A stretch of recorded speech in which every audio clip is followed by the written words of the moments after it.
రాష్ట్రంలో విపక్షాల తీరు మంచిగా లేదన్నారు మంత్రి హరీష్. సర్కార్ చేస్తున్న మంచి పనులను అడ్డుకోవడే విపక్ష లీడర్లు పనిగా పెట్టుకున్నారన్నాడు. పంటలకు గిట్టుబాటు ధరల కోసం బీజేపీ లీడర్లు ఢిల్లీలో పోరాడాలన్నాడు హరీష్. కేంద్రంతో మాట్లాడి రైతులకు న్యాయం చేయాలని చెప్పిండు.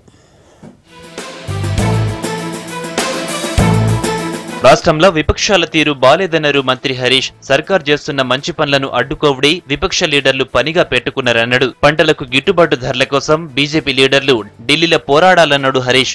కేంద్రంతో మాట్లాడి రైతులకు న్యాయం చేయాలని చెప్పిండు. పండించిన పంటకు గిట్టుబాటు ధర లేక మిర్చి రైతులు అల్లాడుతున్నారు. రోడ్ల మీదికొచ్చి ధర్నాలు చేస్తున్నారు. ఇంకా ఆళ్లను ఆదుకునేందుకు సిద్ధమన్నాడు కేంద్ర మంత్రి Bandaru Dattatreya. Market differential scheme కింద రాష్ట్ర సర్కార్ సగమిస్తే కేంద్రం ఇంకో సగం ఇస్తుందని చెప్పిండు. నిజామాబాద్ జిల్లాలో తిరిగిన ఆయన ఆఫీసర్లతోటి మాట్లాడిండు. అభివృద్ధి పనులు ఎట్లా జరుగుతున్నాయో తెలుసుకుండు. నేను రేపు మా యొక్క వ్యవసాయ శాఖ మంత్రి రాధామోహన్ సింగ్ కానీ లేకుంటే అక్కడ ఉన్న అధికారులతో కానీ రేపు సమావేశం అవుతాను ఢిల్లీలో.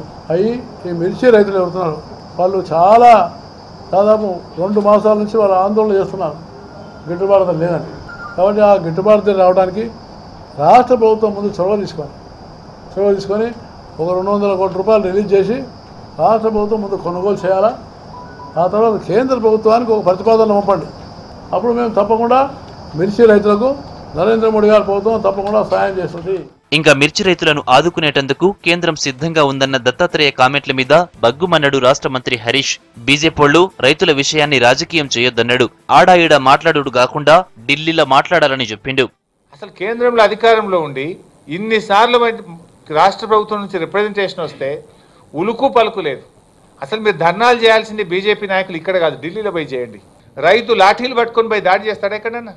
మా మీటింగ్ బ్రహ్మాండంగా విజయవంతమైన క్రమంలో ఓర్వలేక జీర్ణించుకోలేక పెద్ద ఎత్తున ట్రాక్టర్లలో రైతులు వచ్చినటువంటి నేపథ్యంలో ఏదో ఒక బురద జల్లాలని ఉద్దేశపూర్వకంగా ఒక పథకం ప్రకారంగా చేసిన ఒక రాజకీయ దాడి తప్ప ఇంకోటి ఏం లేదు ఇందులో. ఖమ్మం మార్కెట్ మీద దాడి విపక్షాల కుట్రేనన్నాడు మంత్రి హరీష్. రైతులు ముఖాలకు ముసుగు గప్పుకొనొచ్చి దాడి చేస్తారా అని ప్రశ్నించిండు.